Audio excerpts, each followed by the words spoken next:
வணக்கம். ஆகாஷ்வாணி புதுச்சேரி செய்திச் சுருக்கம் வாசிப்பவர் மஞ்சுளா. ஆகாஷ்வாணி இன்று தனது 90வது ஆண்டு நிறைவை கொண்டாடுகிறது. 1936 ஆண்டு ஜூன் 8 தேதி அன்று இந்திய அரசு ஒலிபரப்பு சேவை என்பது அகில இந்திய வானொலி நிலையம் என பெயர் மாற்றம் செய்யப்பட்டது.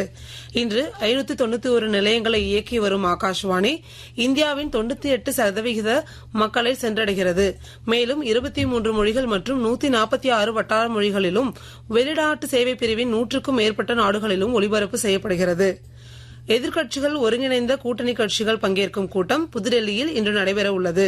இதில் 23 கட்சிகள் பங்கேற்பதை உறுதி செய்துள்ளதாக காங்கிரஸ் கட்சியின் பொதுச் செயலாளர் திரு ஜெயராம் ரமேஷ் கூறியுள்ளார். இம்மாதம் 21 தேதி நடைபெறவுள்ள நீட் யுஜி மறுதேர்வுக்கான தேர்வு மையங்களுக்கான நகர அறிவிப்பு சீட்டை தேசிய தேர்வுகள் முகமை வெளியிட்டுள்ளது.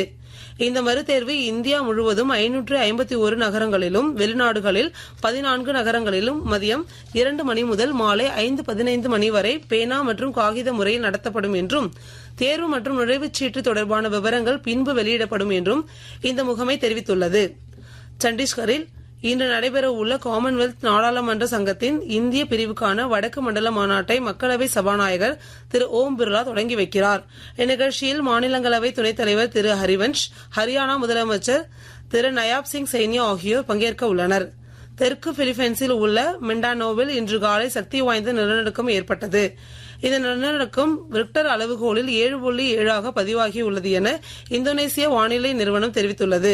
இதனைத் தொடர்ந்து பிலிப்பைன்ஸ் மற்றும் இந்தோனேஷியாவில் சுனாமி எச்சரிக்கை விடுக்கப்பட்டுள்ளது.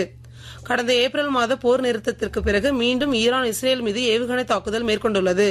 லெபனான் மீது இஸ்ரேல் நடத்திய தாக்குதலுக்கு பதிலடியாக இந்த தாக்குதல் நடத்த இருப்பதாக தகவல் வெளியாகியுள்ளது. இந்நிலையில் தாக்குதலை நிறுத்திவிட்டு அமைதி பேச்சுவார்த்தைக்கு திரும்ப வேண்டும் என்று அமெரிக்க அதிபர் திரு டொனால்டு டிரம்ப் கூறியுள்ளார். இத்துடன் இந்த செய்திச் சுருக்கம் நிறைவு பெறுகிறது.